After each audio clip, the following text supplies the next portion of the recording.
Hi, today we're going to be talking about 3 things that can really help increase your club head speed. Transform your swing from powerless effort into effortless power, like you see the low handicappers doing at your club, no doubt. Very important for ladies, very important for seniors, very important for all golfers to be able to hit the ball a reasonable distance. These 3 things can really help. There's one in the swing, one in the stance, and the third, perhaps the most important, is the glue that helps it all stick together. We're going to give you drills for each one. There's an ebook at the end, but first, let's start with how to create more speed in your swing. Many golfers think that you make huge amounts of speed by increasing the rotation in the body in the downswing, or leading with the elbow. Often they'll talk about the turn, the pivot, the weight shift, and none of that is really the secret sauce. The key to creating club head speed is in having fast hands. Can you hear that? That swish. That swish is not coming from weight shift. It is not coming from body rotation. It is coming from what my first coach called fast hands and a quiet body. Now, if you look at my backswing here, I have made an L, and I've also made a 90-degree angle between the club shaft and my lead arm. And what my first coach, John Garner, who I caddied for in the Open Championship in 1984, what he meant by fast hands was we have to release that angle back to 180 degrees. You can see my left arm and my club are now aligned. I've lost that 90-degree angle, and now I'm going to remake it on the other side. You see how there's now an angle here of 90 degrees as well. Now, in the time that it takes the club to go from the 3/4 position here back to impact and through to the same position on the other side, a sort of a mirror image, we'll talk about that in a moment. I'm a big fan of that idea. You can see my body has done very little indeed. Now, granted, I have made a turn on this side, but from this point here, it's all hands and arm speed and very little body. Common errors, super common. This is to start with, instead of with the arms and hands and club head coming down, start with the body and leaving the club up from this angle. That's your classic over the top. No way the swing can be a mirror image there, but if you lower the arms and then use the hands in this portion, you see the hands releasing. There's a great image which I will show you of Scotty Scheffler in the split screen right at this point here, and delivering the club with his hands at this point. I'm not saying he doesn't make a good pivot, of course he does, but at this point here, the bit that amateurs miss is how to get the hands working so that the shaft of the club goes from behind me here to impact in 0.1 of a second and through to the other side at speed. Best drill I have ever found is this one. Again, John, all those years ago, showed me this. He made me hit balls with one arm.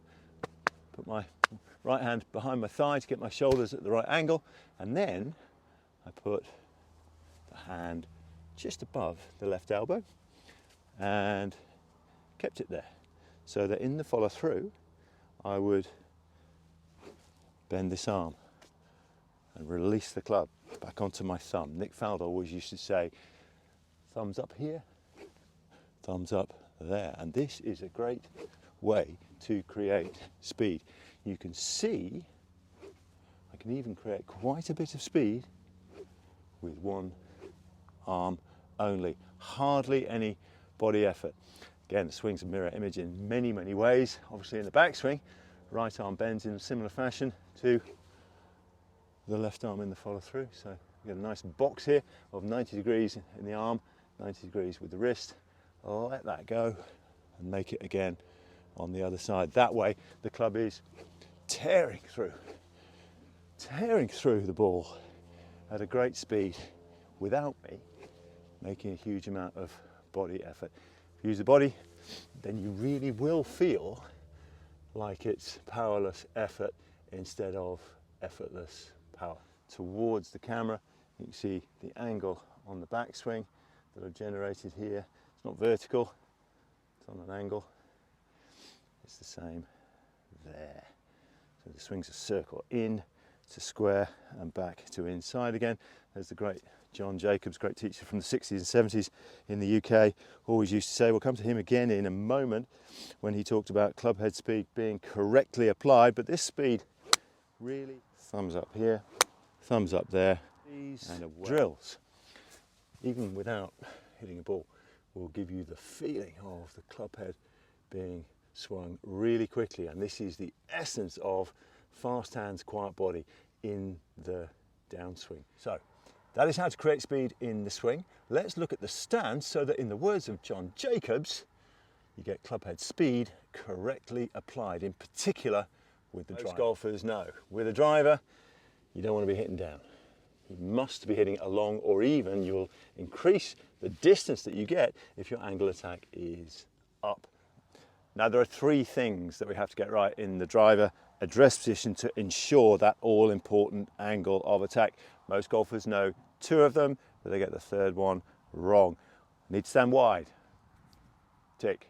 Need to get the ball on the inside of the left heel. Perfect. Tick again. And the third one, not always a tick for this one, is the head has to be in the right position. Can you see how my head now is quite a long way behind the ball? Simply because my stance is wider, my right foot goes to the right, and my head must come with it. Very often, golfers leave the head there, and now you can see I've built in a steep angle of attack. If I have my head in the correct spot, and if I keep it there as well, then I will deliver the club, as you can see now, really nicely on a shallow angle of attack.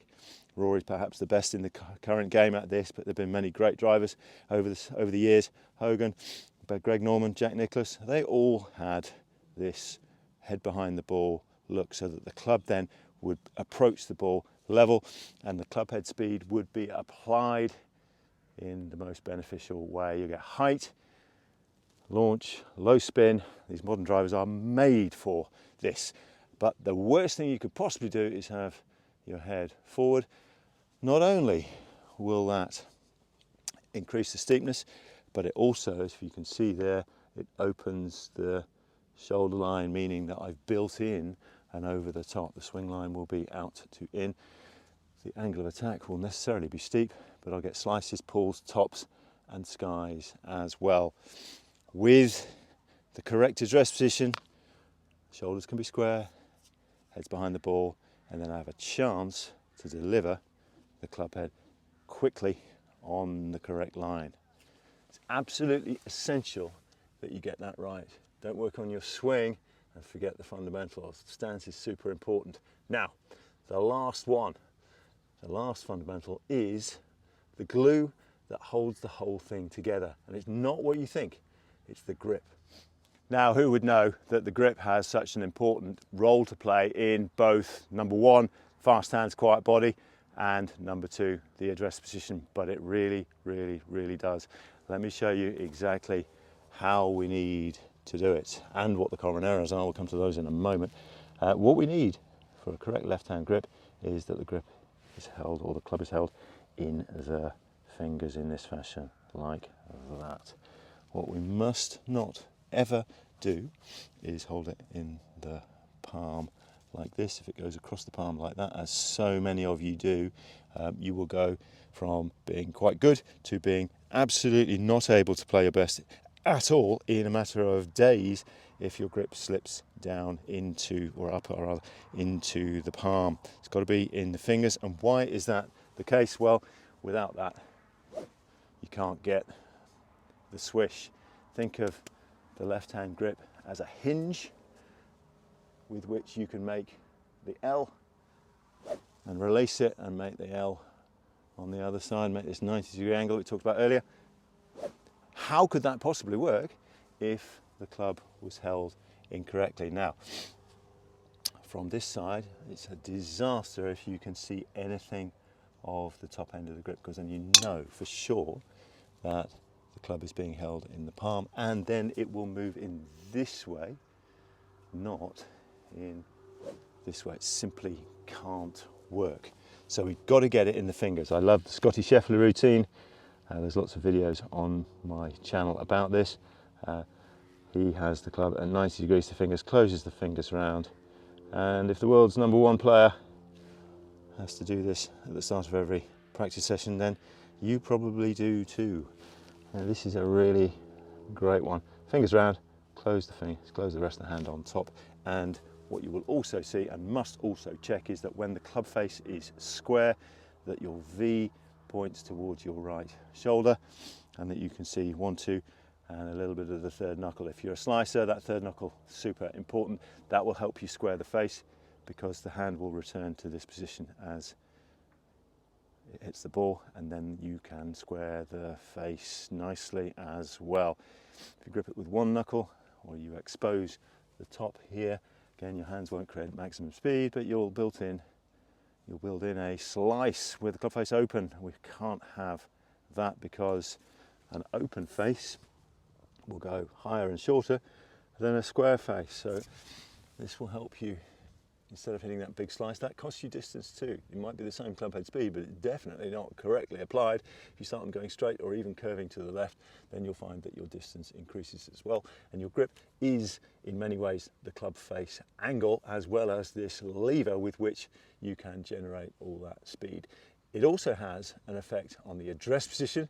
Let's have a look at that. So, we talked about the address position from the front side, and you can see my ball's forward, my head's back, wide stance, and there's a little bit of a tilt on the shoulders as well. Now, with a good grip, that tilt just happens. Yeah, it's automatic.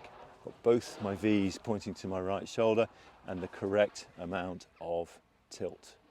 If I move my hands to what I call a weak grip, so that as before there's one knuckle showing and you can see the end of the club here, you can see now my shoulders are automatically going to go to a position where they're far too level. My head then is far too forwards. I've built in downward angle attack at the very moment when I want the club to be low at this point here and travelling along on a shallow or even upward angle of attack. Level is fine, that's better than most. What we can't have is steep, and you build in steepness if your head is forward and your shoulders are open, because the slice swing, the out to in swing, is necessarily steeper. And if you do that, there is no way from this point here that you will want to release the hands, as we discussed in section 1. If you do, the ball will go miles left. So what you'll probably do is not release the club, keep it open, and then create that slice that again costs you distance, costs you accuracy, and generally leads to a less happy golfing life. So I hope you can see that fast hands, quiet body, and the downswing is a really key idea. That gives you that effortless power that we all want. There's a free ebook that helps with these fundamentals on my website, but also it's not to ignore the role that the body plays. You do need to coil and make a proper turn in the backswing, and if you'd like more information on that, then this video coming up next will be just the thing.